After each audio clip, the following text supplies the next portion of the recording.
Hello Aries, Sun, Moon, Rising, Venus signs. Kamusta po kayo? Sana po ay nasa mabuti kayong kalagayan. Kung nasaan man po parte kayo ng mundo naroroon, sana po ay safe kayo, no? Keep safe po at mag-iingat lagi.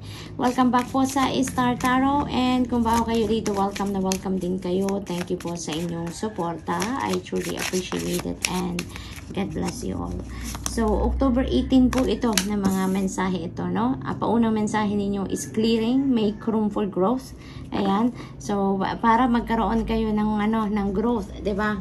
Para magkaroon or makapag-welcome kayo din ng mga bagong experiences, bagong sitwasyon sa buhay, no? We need to make room sa sarili natin. Kaya 'yun ang mensahe para sa inyong Aries, no? Clearing. 'Yun ang siguro kailangan ninyo sa ngayon talaga, no? Kaya nire-remind kayo dito na it's about time na make room for newness, for new experiences, for new things, no? For new people sa buhay ninyo. Nang sa gayon makapagsimula kayo din ng bagong phase din sa buhay ninyo. So you need to get rid, no, of what you don't need anymore. Get rid of anything or anyone, no, na hindi na nagsiserve ng iyong best interest. Time, yan. So maybe, no, ngayon na talaga ang tamang panahon para dyan. So sabi nito na embrace in the dewdrops of life before they disappear with the morning sun. Take advantage, no, of every opportunity na kumakatok sa inyo dito, Aries, no, before that slips away sa inyo. Take advantage of that. Kaya lagi kayong on the lookout, no, sa kung anong mga opportunities, ano yung mga possibilities na dumadating sa buhay ninyo, no? We have renew. Nature continuously renews itself year after year. So, magkamag-anak si clearing at saka si renew, no? When you clear up, no, ng kung ano man ang hindi na necessary sa buhay ninyo, hindi na nakakatulong sa inyo, hindi na maganda ang epekto sa inyo, you know, it makes you stagnant, hindi na yan, wala nang room for growth, kumbaga, no? It's about time na to clear that up sa buhay ninyo. And with that, no, mas kayo ngayon, mas bukas na kayo sa mga maraming pagbabago sa buhay ninyo, and mararamdaman ninyo ang kagaanan. You will be feeling renewed, you will be feeling like magaan ang lahat, no? Kasi nabawasan kayo ng pabigat na lang sa buhay ninyo, nabawasan kayo ng stress, nabawasan kayo ng kahit ano na hindi naman talaga nagsiserve na ng inyong highest good, no? So you will be feeling renewed. We have origins, remember your roots. Ayan, so kahit saan man kayo makarating, kahit ano man ang inyong datnan, no, in the future, anumang klaseng future ang makreate ninyo sa buhay ninyo, always remember your roots. Always remember kung saan kayo nanggagaling, kung ano yung inspirasyon ninyo, ano ang nag-motivate sa inyo para gawin ang mga ginawa ninyo, kung ano ang or sino yung mga inspirasyon ninyo, yung mga gano'n, no? Always remember kung saan kayo nanggagaling. We have discover. Ayan, look at the early dewdrops before they disappear with the morning sun. So parang inulit niya lang, no, yung mensahe ni time. Kaya most likely talaga, Aries, maraming dumadating siguro sa inyo ngayon na opportunities and possibilities na maaring ang iba sa inyo hindi pa ninyo yan nakikita, hindi pa ninyo na-find out, or maybe hindi pa ninyo nabibigyan ng oras, no? Kaya yun, no, there are so many things, there are newness dito that is yet to be discovered by you, Aries, no? Kaya buksan ninyo ang inyong mga mata ngayon, buksan ang inyong puso, buksan ang inyong sarili, at tumingin-tingin kayo sa paligid ninyo, no? Nang sa gayon, makita ninyo kung ano man yung kailangan ninyong makita, di ba? We have move. Rolling stone gathers no moss. Ayan, so keep moving, you know, keep moving. Do not settle with kung ano lang ang nandyan na. Do not settle na lang sa kung ano na lang ang nakasanayan ninyo. Sometimes we need to try new things. We need to try to take an adventure, no? Kasi doon tayo nag-grow when we try to do something new, mga uncharted territory, yung mga ganyan, doon tayo nag-evolve, doon tayo nag-grow, doon tayo nagta-thrive, 'di ba? It helps us evolve, 'di ba, into the best version of ourselves. Kaya wag lang kayong magsettle sa kung ano lang ang meron kayo ngayon, or wag lang kayong magsettle sa kung ano ang komportable lang kayo. Sometimes you need to get out of your comfort zone, 'di ba? Para mas mag-grow kayo.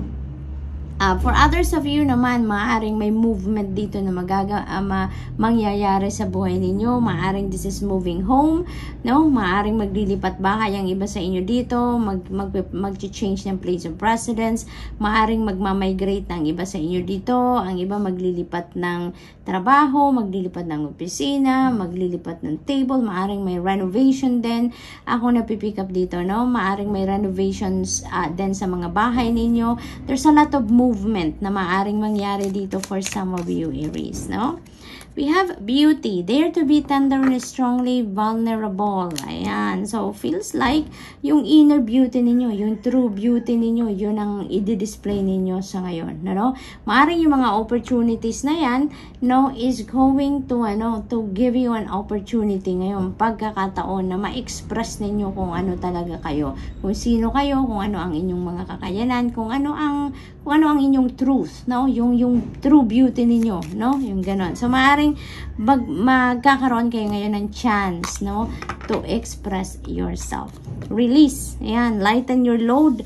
Clearing and release, almost parehas lang ang sinasabi nito. So, ano talaga to, Aries? Parang malakas ang panawagan dito sa inyo, no? Na it's time for you to do something para makapag-let go na kayo ng mga bagahe ninyo sa buhay ninyo, no? May mga bit-bit kayo siguro dito na nagpapabigat na lang sa ninyo sa buhay, no? Mga clutter na lang yan, mga pabigat, nagpapahirap na lang yan sa mga nararamdaman ninyo, sa mga pinagdadaanan ninyo. And now is the time for you to figure out ano ang mga yon so that you can let them go, no? It's about time to release them, because kailangan mo talaga ngayon mag-make room sa sarili ninyo, because there are new opportunities and possibilities dito, 'di ba, na dumating or dadating sa buhay ninyo. And so that ma-welcome ninyo mga pagbabago yan, mga new opportunities na yan sa buhay ninyo. You need to make room sa sarili ninyo. That's why you need to release or you need to let go something, no? Na hindi naman na nagsaserve ng inyong highest good. So, Aries, that's all I have for you for today. I hope nakatulong ang mga mensaheng ito in some way. Thank you for watching. Love and light. Namaste. Hello Leo, Sun, Moon, Rising, and Venus signs. Kamusta po kayo? Sana po'y nasa mabuti kayong kalagayan. Kung nasaan man parte kayo ng mundo sa ngayon, sana po'y okay kayo. Sana po'y safe kayo, no? Keep safe at mag-iingat lagi po. Welcome back po sa Star Tarot. And kung bago kayo dito, welcome na welcome kayo. And thank you po sa inyong suporta. I truly appreciate it and God bless you all. October 18 po, itong reading natin. We have uncertainty, and the shades of gray within the fog will eventually lift. Ayan. So, maaaring may mga pinagdadaanan kayo dito, mga uncertainties, no? May mga bagay dito na hindi kayo sigurado, may mga plano kayo na hindi ninyo alam kung kailan ninyo sisimulan, kung tama nga ba ang plano ninyo, kung makakabuti nga ba yan sa inyo, yung mga ganon ba, no? So, maaaring may mga ganong ganap ang iba sa inyo dito. But, you know what? It feels like, kung ano man ang mga yan na hindi kayo sigurado, hindi kayo komportable, no? Maano na yan, parang magkakaroon na kayo ng clarity ngayon, ng enlightenment and clear direction, no? Kung ano nga ang tatahakin ninyong daan sa ngayon. You may need to take risk, no? Sa mga bagay na yan. And ang napakahalaga dito, Leo, sa mga pagkakataong ganyan, na hindi kayo sigurado, na hindi ninyo alam kung, alam mo yun, yung hindi kayo certain kung ano nga ba ang dapat na gawin ninyo, 'di ba? Kung what is best for you, masasandalan ninyo dyan ang iyong intuition. Always follow and listen to your intuition, dahil yan ang maggagabay sa inyo, no? Kung ano ang best para sa iyo. And this message sa inyo na maaaring kung ano man ang piliin pipiliin ninyo, kung ano man siguro, kung makikinig kayo sa inyong intuition, it may require you to take risk, to get out of your comfort zone dito, no? So maybe it's about time na din, no, na ganun na ang gawin ninyo. Hindi na kayo yung mag-stay na lang kayo sa kung nasaan ngayon, no? It's about time for you to evolve as a person, no? Kaya siguro kailangan na din ninyong mag-try ng something na bago para sa inyo, no? You may, even if magte-take risk kayo, you're getting out of your comfort zone, you may do the steps, no, with caution. Kung paano man ninyo itong i-roll out na endeavor na to or na bagay na to na bago sa'yo, you know, you always have to be to be cautious din sa mga gagawin ninyo. Kailangan pa rin ninyong pagplanuhan, kailangan pa rin ninyong pag-isipan mabuti, no? Ang every step of the way dyan. Then, ayan, allow yourself some fun each day, just as the sun dances with the moon each night. Ayan, so, hindi naman kailangan, 'di ba, na lagi tayong nasa seriousness of life na ka-focus, no? Hindi lang 'yon ang bagay na kailangan natin pagtuunan ng pansin. Leo, this is a reminder for you, no? Na you also have to have fun. You are also entitled to embrace your inner child. Paminsan mag-relax naman kayo, mag-enjoy naman kayo, mag-unwind naman kayo, because kailangan din ninyo yan para maging balanse ang lahat, no? Kailangang balanse ang lahat sa buhay, nang sa gayon maganda ang flow, no, ng kung ano man ang mga bagay-bagay sa buhay natin kapag balanse tayo, nasa sentro tayo, no? Kaya yun ang ng imbitasyon sa inyo dito, kasi maaring wala na kayong panahon para dyan sa mga bagay na yan, no? Kaya this is a reminder for you, no? This is a nudge for you na it's about time to dance, no? Ayan, so tignan natin ano pa. Resilient, stay strong as evergreen trees, no? Maging matatag kayo, no? Maging matatag kayo kahit may mga uncertainty na pinagdadaanan ng iba sa inyo dito, magpakatatag kayo. Okay? Laging magdasal at alalahanin ninyo na lahat ng nangyayari sa buhay ninyo, that is part of the divine plan, no? Kung meron may mga problema, meron may mga challenges na nai-encounter kayo at some point sa buhay, Leo, that is part of life, no? That is part of your journey para mag-spice up ng buhay ninyo at nang may matutunan kayo, no? May matutunan kayo na magagamit ninyo mga lessons and wisdom na yan, no, in the near future, no? Sa future lives journey ninyo, yung mga ganun. Change, ayan, so may mga pagbabagong magaganap dito. It could be in any area of life, depende naman sa inyong sitwasyon. May mga pagbabago dito dahil siguro, you know, unang-una dito sa sitwasyon na to, you are going to take risk, you're going to take a new adventure, you're on to something fresh dito na sisimulan ninyo. So, malaking pagbabago din yan para sa iba sa inyo, Leo, no? But ang reminder sa inyo dito, no, embrace change, no? Because maybe this is the perfect time na talaga na magbago na ang course of your life, no? Dare, ayan, take a risk and fly. Nasa tabi din niyo si risk. So talaga naman, no, ang lakas ng panawagan sa inyo dito, Leo, na it's about time for you now to take a risk, take the leap of faith, and wag na kayong magdalawang isip, wag na kayong mag-procrastinate. This is the perfect time for you to fly, no?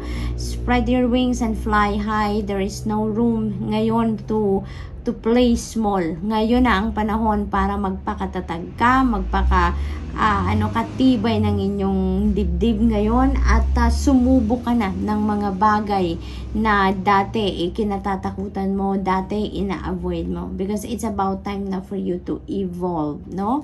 So, ganun. What else, Leo? We have twilight, surrender to the last hour when the light barely touches the flowers. Ayan. So, ang iba sa inyo dito, yung napipick up ko, sobrang dami ninyong ginagawa, no? Sobrang dami ninyong ginagawa. Maring ang trabaho ninyo sa opisina, dinadala pa rin ninyo sa bahay, no? Kahit matutulog na lang kayo, kahit rest, it's time to rest na for you, tinatrabaho nyo pa rin, no? Ang oras na yan. So, this is a reminder for you talaga, no? Na ano ka naman, magpahinga ka naman, give it to yourself. Okay? Surrender to the last hour naman at ibigay mo din yan sa inyong sarili nang sa gayon makapag-rejuvenate ka, makapag-recuperate, makapag-recharge ka, no? Makapag-connect ka sa soul mo, sa iyong higher consciousness, sa divine universe, no? Before you go to bed, 'di ba, no? So yun, magpahinga ka, ipagpahinga mo, ibigay mo din naman yan sa iyong sarili. Okay? Play, look at that. Play and dance, no? So, ibig sabihin nito, Leo, talagang kailangan nyo na din na nabalansehin ang ang buhay ninyo, no? Maaring you are really super focused on working, on taking care of many other things, but yung pagsi-self-care ninyo. Kasi parte ito ng pagsi-self-care ninyo, yung pag-unwind ninyo, pag-relax ninyo, pagmumuni-muni ninyo, pag-meditate ninyo, no? Mga bagay yan na magagawa ninyo para alagaan naman ninyo ang inyong pangangatawan, ang inyong overall well-being, no? And that is the call ngayon sa inyo, no? Na bigay ka naman ng kahit konting oras, no? Para naman sa sarili mo na makapag-rejuvenate ka, makapagpahinga ka, okay? So, tingnan natin kung ano pa. We have be present. Ayan. Leo, be present in the here and now. No? Maaring, ang iba din sa inyo dito, super focused or super, nagbibigay kayo ng maraming oras sa kung ano yung nakaraan na. Para nakaangkla pa ang iba sa inyo siguro sa tapos na, or ang iba naman dito nandun din naman nakafocus sa kung ano naman ang padating pa lang, 'di ba? Kung ano naman ang nasa future.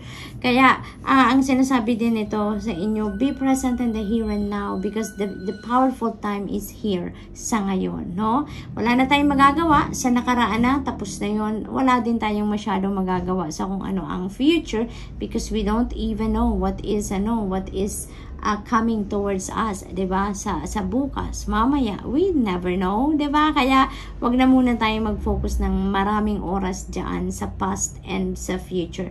Be present in the here and now. Let's savor, let's enjoy the present and do what we can sa ngayon, no? So, Leo, that's all I have for you for today. I hope nakatulong ang mga mensaheng ito in some way. Thank you for watching. Love and light. Namaste. Hello Sagittarius, kumusta po kayo? Sana po ay nasa mabuti kayong kalagayan. Kung saan man parte po kayo ng mundo naroon ngayon, sana po ay okay kayo, sana po ay safe kayo. Keep safe everyone. Welcome back po sa Star Tarot, and kung bago kayo rito, welcome din po kayo. Thank you po sa inyong suporta. I truly appreciate it and God bless you all. Tingnan natin po ngayon ang messages ninyo for October 18. Paunang message ninyo is risk. Yan, learn to grow wherever you are planted, no? Wag lang kayong mag-settle sa kung ano lang ang nandyan sa ngayon. Wag lang kayong mag-settle sa kung ano lang yung komportable kayo, yung comfort zone ninyo, no? Sometimes we need to get out of our comfort zone in order for us to evolve into the best version of ourselves, 'di ba? And ngayon, yun ang mensahe para sa inyo. You may need to take risk ngayon, ano? So, maaaring ito na yung pagkakataon na meron kayo. Yes, speaking of pagkakataon, nandito na nga si opportunity. So, there are opportunities coming in dito sa Sagittarius. Depende sa inyong sitwasyon. It could be in any area of life. But this is the opportunities na maaaring mag-require sa inyo na mag-take risk kayo, no? We have strength. You may need your strength ngayon, inner strength, para maano ninyo yan, pangatawanan ninyo ang opportunities na to at ang pagte-take risk ninyo. Kasi maaari talaga ang iba sa inyo komportable na sa kung ano lang ang nakasanayan na, no? Maaring nandun na kayo, nandun na ang comfort zone ninyo, nandyan na, no? At maaring iba sa inyo natatakot, may fear, nagda-doubt, no? Kung kayo ay mag-adventure, kung kayo ay mag-take risk, no? Sa ibang bagay. Kaya maaring naghihingi din kayo ng inner strength and courage nang sa gayon mapasok ninyo kung ano man ngayon ang opportunities, no, na bago para sa inyo. So maaari din dito Sagittarius, that your spirit team is going to help you strengthen, no, or is going to help you activate, no, your courage and your inner strength. Nang sa gayon matawid mo kung ano man ang opportunities na to that requires you to take risk, no, Sag. What else? Patience. Ayan. So, everything can be accomplished at nature's pace. Kailangan lang natin na maging patient tayo. There are so many things, no? Kasi na beyond our control. Kaya ang magagawa natin sa mga pagkakataong ganyan, let's just be patient. Let's just allow God and or the divine universe, no, to unfold things organically the way it should be, no, at magpasensya tayo, maghintay tayo.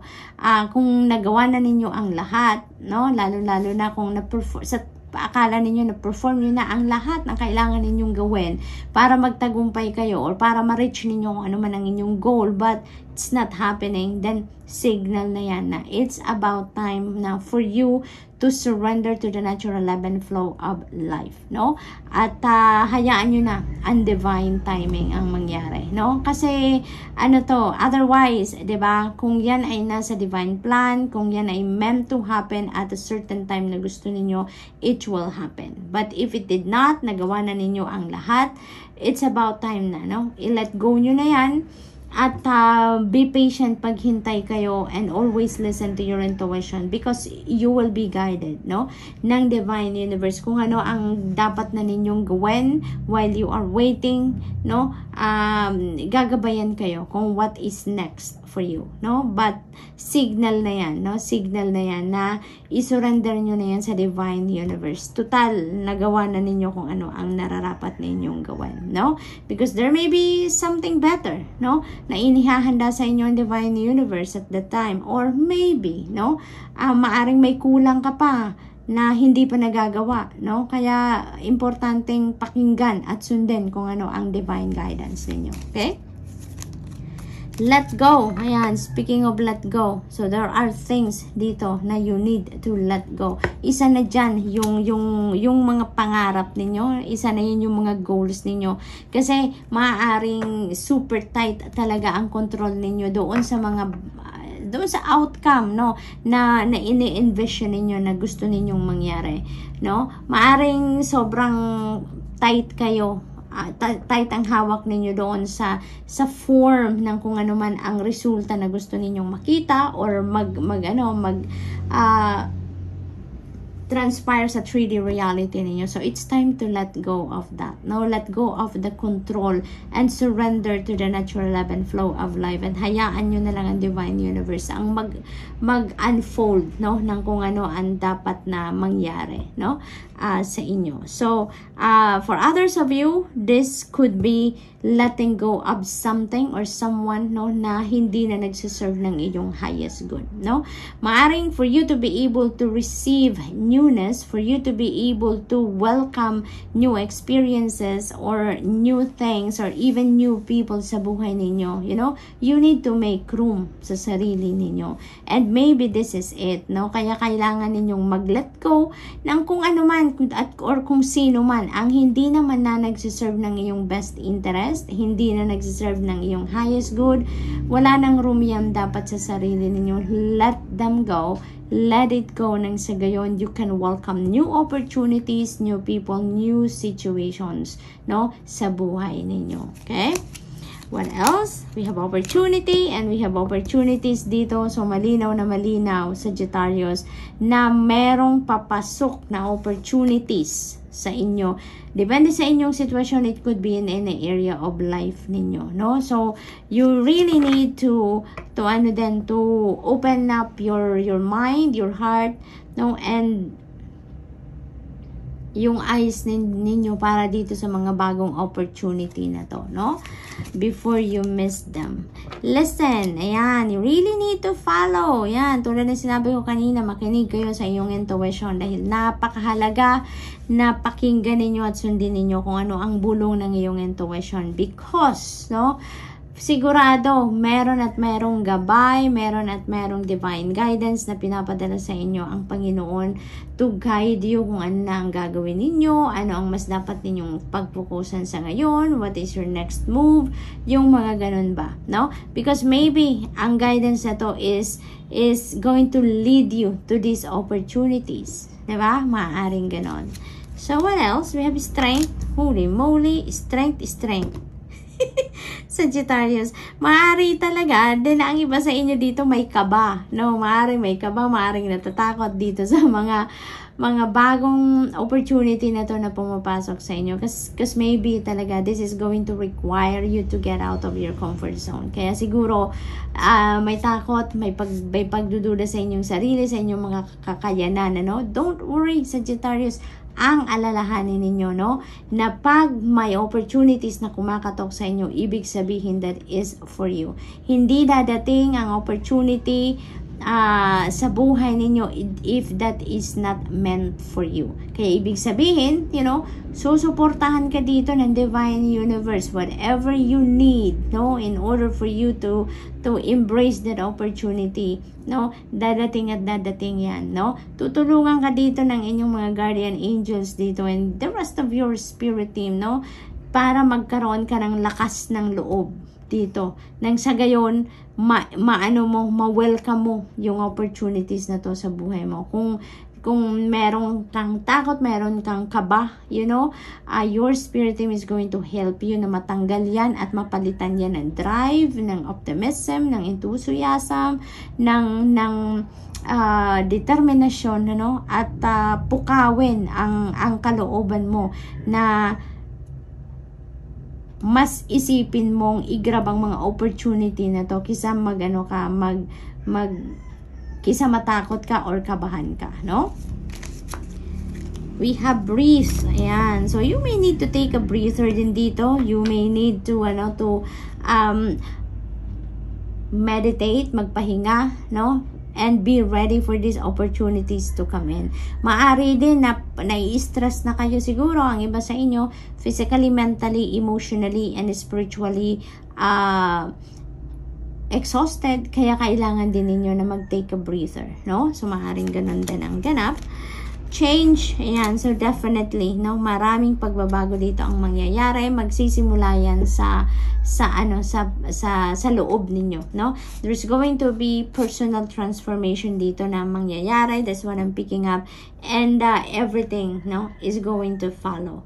Magsisimula yan dito on how you're going to perceive things, how you're going to perceive life, no? Marami kayong mga realizations dito na marirealize at dadating sa isip ninyo at magbabago yan, no? It will change the course of your life. There are going to be beautiful and positive changes dito na mangyayari sa buhay ninyo, Sagittarius. Kaya good luck. And that's all I have for you for today. I hope nakatulong ang mga mensaheng ito in some way. Thank you for watching. Love and light. Namaste.